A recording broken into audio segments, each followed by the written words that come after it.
නාරහෙම්පිට යුද හමුදා රෝහලේ සෞඛ්‍ය සේවකයෙක් යුද හමුදාපති ලුතිතන් ජෙනරාල් ලසන්ත රුද්‍රගෝ මහතාගේ අණ පරිදි එහි යුද හමුදා පොලිසිය විසින් පෙරේදා රාත්‍රියේ සිරගත කර තිබෙනවා. ඒ යුද හමුදා රෝහලේ දැඩි සත්කාර ඒකකයට රාත්‍රියේ පැමිණි යුද හමුදාපතිවරයාට නිසි ගෞරව නොදැක් වූ බවට චෝදනා කරමින් පසුගිය 27 වෙනිදා රාත්‍රී 8ට පමණ යුද හමුදාපතිවරයා නාරහෙන්පිට යුද හමුදා රෝහලට පැමිණ තිබෙනවා. ඒ යුද හමුදා රෝහලේ දැඩි සත්කාර ඒකකයේ ප්‍රතිකාර ලබන සිය ආරක්ෂක ඛණ්ඩයේ නිලධාරියෙකුගේ සුවදුක් සෑ බැලීම සඳහායි. යුද හමුදාපතිවරයා රෝහලට පැමිණෙන අවස්ථාවේ එහි දැඩි සත්කාර ඒකකයේ රාජකාරියේ නිරතව සිට ඇත්තේ එම ඒකකයේ බහර තෙන්නකෝ නම් යුද හමුදා සෞඛ්‍ය සේවා නිලධාරියයි. දැඩි සත්කාර ඒකකයට පැමිණි යුද හමුදාපතිවරයා එහි ප්‍රධාන දොරටුව අසල සිට මෙම නිලධාරියාගෙන් සිය රෝගියාගේ තත්ත්වය විමසා තිබෙනවා. Good evening sir.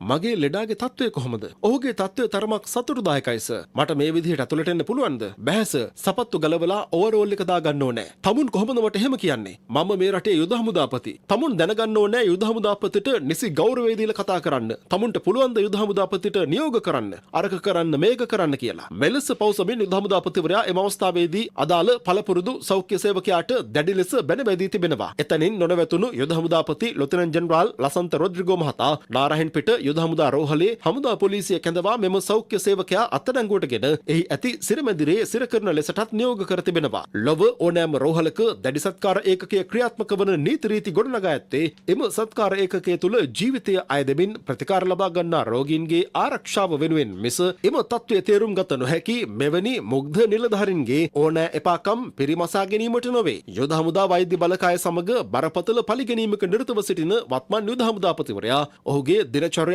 ප්‍රමුඛ අංගයක් බවට පත් කරගෙන ඇත්තේ වරින් වර යුද හමුදා රෝහල් වලට මෙලෙස කඩා පැනීමයි. ඔහු එලෙස හමුදා රෝහල් වලට පැමිණීමේදී පුපුරන ද්‍රව්‍ය ඉවකරන සුනකින් පවා රෝහල තුළට ගෙනවිත් පරීක්ෂා කරන බවයි වාර්තා වන්නේ. එමෙන්ම රෝහලේ ඇති අභ්‍යන්තර සැරසිලි පවා මෙලෙස පැමිණීමේදී වෙනස් කිරීමට නියෝග දෙන බවත් යුද හමුදා වෛද්‍ය බලකායේ අභ්‍යන්තර තොරතුරු වාර්තා කරනවා. සුප්‍රීම නිවුස් සමග අදහස් දැක්වූ යුද හමුදා වෛද්‍ය බලකායේ නිලධාරිනියක් සඳහන් කළේ වත්මන් යුද හමුදාපතිවරයා යටතේ හමුදා වෛද්‍ය බලකායට පළ කියා පලා බෙදමින් සිටින බවයි. මේ වන විටත් යුද හමුදා වෛද්‍ය බලකායේ සමාජිකයන් බොරුතු පිටින් රට අතහැර යන පසුබිමක යුද හමුදාපතිවරයාගේ මේ නොමනා ක්‍රියාකලාපයේ හේතුවෙන් ඉදිරියේදී යුද හමුදා රෝහල් වලට ප්‍රතිකාර ලබා ගැනීම සඳහා පැමිණෙන රෝගීන් සඳහා ප්‍රමාණවත් පහසුකම් සැපයීම පවා අභියෝගයට ලක් වී ඇති බවයි ඔවුන් පවසන්නේ. වෛද්‍යවරුන්ගේ සහ සෞඛ්‍ය සේවක සේවිකාවන්ගේ අයිතිවාසිකම් වෙනුවෙන් පිටපොට ගසමින් කැස කවරන සෞඛ්‍ය වෘත්තිකයන් යුද හමුදාපතිවරයාගේ මේ ක්‍රියාවලිය පිළිබඳව දරන්නේ කුමන ස්ථාවරයක්ද?